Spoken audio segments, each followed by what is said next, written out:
Hello दोस्तों, मैं आशीष कुमार विश्वकर्मा आप सभी का इस नए वीडियो में स्वागत करता हूं। दोस्तों, आज हम कक्षा 9वीं के अध्याय 2 बहुपद के उदाहरण 2 को हल कर रहे हैं।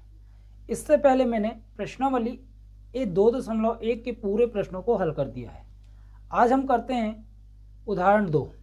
तो उदाहरण 2 करने से पहले हम उसके बहुपद के हम शून्य कैसे ज्ञात करते हैं इसको देख लेते हैं। तो चलिए शुरू करते हैं।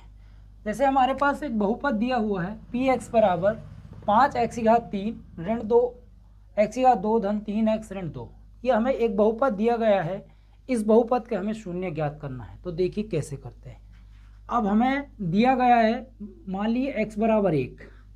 हमें x की वैल्यू 1 रखनी है और इस बहुपद का मान ज्ञात करना है। तो देखो p x की जगह में क्या लिखना है आपको, 1 बराबर 5 1 की घात 3 ऋण 2 1 की घात 2 धन 3 1 ऋण 2।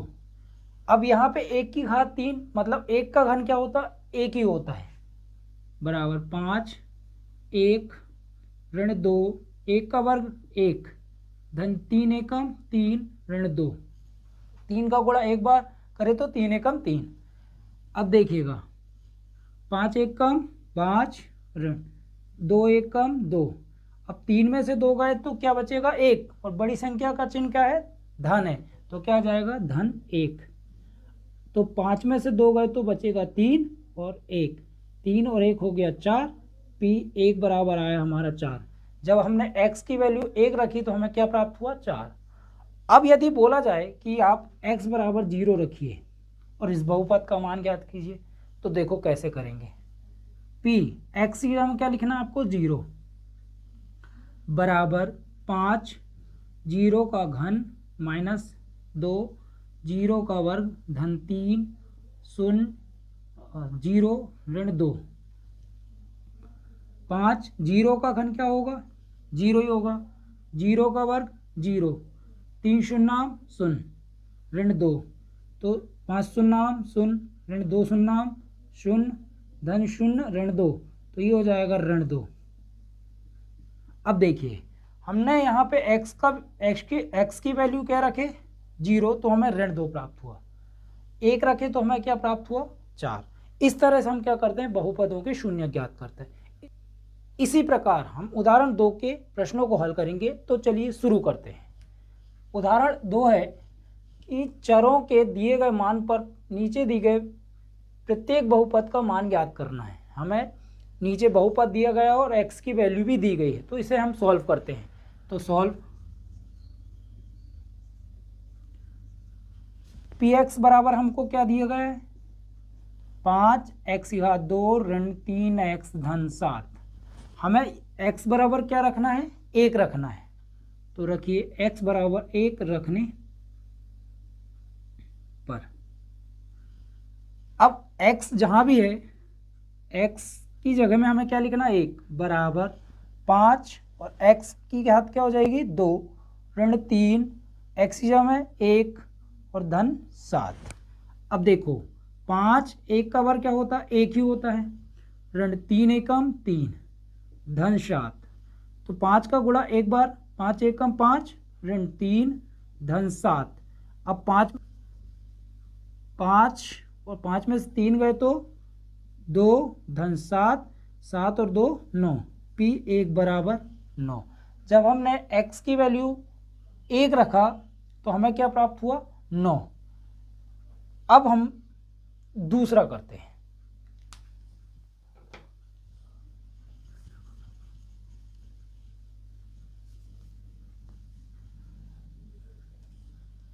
दूसरा है क्यू बाय बराबर 3 बाय की घात तो 3 ऋण 4 बाय धन करने के अंदर 11। बाय बराबर हमें क्या रखना है, 2, बाय बराबर 2 रखने पर अब हमें बाय की जगह में क्या रखना है, 2 रखना। तो देखिए Q2 बराबर 3 और बाय की घात बाय की जगह में आपको क्या लिखना है, 2, तो 3 2 की घात 3 ऋण 4 और बाई की जगह में 2 धन करनी के अंदर 11। हमने बाई की जगह पे क्या लिखा 2, बाई की जगह पे क्या लिखा 2। अब हम जानते हैं कि 2 का घन क्या होता 8, ऋण 4 दूनी 8 धन करनी के अंदर 11, 8 तेरी 24 ऋण 8 धन करनी के अंदर 11। अब 24 में से 8 घटाएंगे तो हमें क्या प्राप्त होगा 16 धन करनी के अंदर 11 Q2 बराबर। जब हमने बाई की वैल्यू 2 रखा तो हमें 16 धन करनी के अंदर 11 प्राप्त हुआ। ये था प्रश्न उदाहरण क्रमांक 2 का दूसरा। अब उदाहरण दूसरा का तीसरा देखिए। तीसरा क्या दिया गया है, पीटी बराबर 4t की घात 4 धन 5t की घात 3 ऋण t की घात 2 धन 6।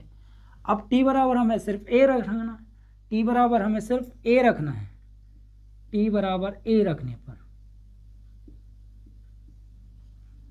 तो क्या हो जाएगा, p t की जगह में आ जाएगा a बराबर हो जाएगा 4t a की घात 4 धन 5 a की घात 3 ऋण a की घात 2 धन 6। ये थे उदाहरण क्रमांक 2 के 1, 2 और 3 के सॉल्व। अब हम करते हैं उदाहरण 3 और उदाहरण 4।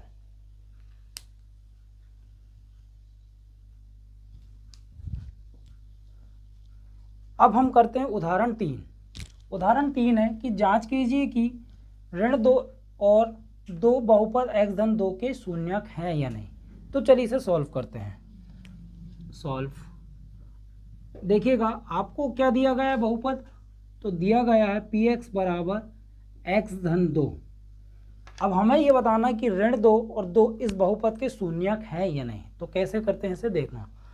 हम x बराबर पहले रखेंगे ऋण 2 रखने पर, x बराबर ऋण 2 रखने पर। अब x जहाँ भी दिखेगा हम वहाँ क्या लिखेंगे ऋण 2। तो p ऋण 2 बराबर ऋण 2 धन 2। x ही जब हमने क्या लिखा ऋण 2 लिखा और धन और ऋण वाले क्या होते हैं कट जाते हैं, तो हमें क्या प्राप्त होगा 0 ऋण 2। जब हमने ऋण 2 रखा तो हमें क्या प्राप्त हुआ 0। जब हमें 0 प्राप्त होगा तो वह उस बहुपद का क्या होगा शून्यक होगा। तो क्या लिखोगे, अतः ऋण 2 बहुपद, बहुपद क्या है x धन 2 का शून्यक है। ऋण 2 रखने पर हमें 0 प्राप्त हो रहा है तो वो उस बहुपद का शून्यक है। अब हमें क्या रखना है, x बराबर 2 रखना है। तो x बराबर 2 रखने पर तो रखिए, तो p 2 बराबर 2 धन 2, तो 2 और 2 कितना होगा 4, तो p2 बराबर। अब हमने 2 रखा तो हमें 4 प्राप्त हुआ, तो क्या हमें 0 प्राप्त हो रहा है, नहीं। जब हमें 0 प्राप्त हो रहा तो वो उस बहुपद का शून्यक नहीं है। तो क्या लिखोगे, अतः 2 बहुपद x धन 2 का शून्यक नहीं है। अब ये था दोस्तों उदाहरण 3। अब हम करते हैं उदाहरण 4 सॉल्व। उदाहरण 4 है बहुपद px बराबर 2x धन 1 का शून्यक ज्ञात करना। अब हमें x की वैल्यू नहीं दी गई, हमें अब x की वैल्यू निकालना है। तो px बराबर आपको क्या दिया गया है 2x धन 1। अब हम क्या करेंगे, माना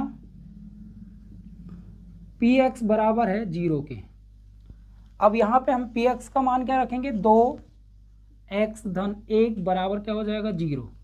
इस 1 का क्या करेंगे पक्षांतर, तो धन 1 है तो क्या हो जाएगा ऋण 1, तो 2x बराबर हो जाएगा ऋण 1।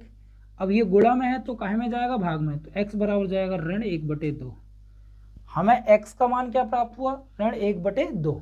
तो क्या लिखेंगे हम, अतः बहुपद, बहुपद क्या है 2x धन 1 का शून्यक क्या है ऋण 1/2 है। इस तरह से दोस्तों उदाहरण 3 उदाहरण 4 के सॉल्व थे। अब हम उदाहरण 5 को करते हैं।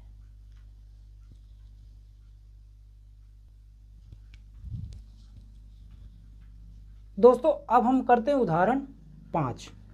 चलिए इसे सॉल्व करते हैं। सॉल्व। उदाहरण 5 है कि सत्यापित कीजिए कि 2 एवं 0 बहुपद x की घात 2 ऋण 2x के शून्यक हैं। तो दिया गया बहुपद क्या है, px बराबर x की घात 2 ऋण 2x। हमें जांच करना है कि 2 और 0 बहुपद के शून्यक हैं कि नहीं। तो सबसे पहले हम रखेंगे x बराबर 2 रखने पर, x बराबर 2 रखने पर तो रखिए p x की जगह क्या लिखोगे आप, 2 बराबर 2 का वर्ग, क्योंकि x की जगह हमको कितना रखना, 2 ऋण 2 और ये 2 का वर्ग होता है 4 और ऋण 2 दूनी 4 और धन और ऋण वाले क्या होते हैं, कट जाते हैं। p2 बराबर आया 0। जब हमने 2 रखा तो हमें 0 प्राप्त हुआ, तो उस बहुपद का वो क्या है, शून्यक है। तो क्या लिखोगे, अतः 2 बहुपद x की घात 2 ऋण 2x का शून्यक है। अब हम क्या रखेंगे, x बराबर 0 रखने पर, x बराबर 0 रखने पर तो यहाँ पे रखेंगे हम 0। तो p 0 बराबर 0 का वर्ग ऋण 2 और ये 0 का वर्ग 0, 2 शून्य 0, तो क्या प्राप्त होगा हमें, 0। जब हमें 0 प्राप्त होता है तो हमें पहले ही से पता है कि वो उस बहुपद का शून्यक है। अतः 0 बहुपद x की घात 2 ऋण 2x का शून्यक है। तो दोस्तों ये उदाहरण 5 का सॉल्व था। यदि दोस्तों वीडियो आपको अच्छा लगता है तो प्लीज़ आप लाइक कीजिए, शेयर कीजिए एंड सब्सक्राइब कीजिए। Thank you. अब मिलते हैं हम नेक्स्ट वीडियो में।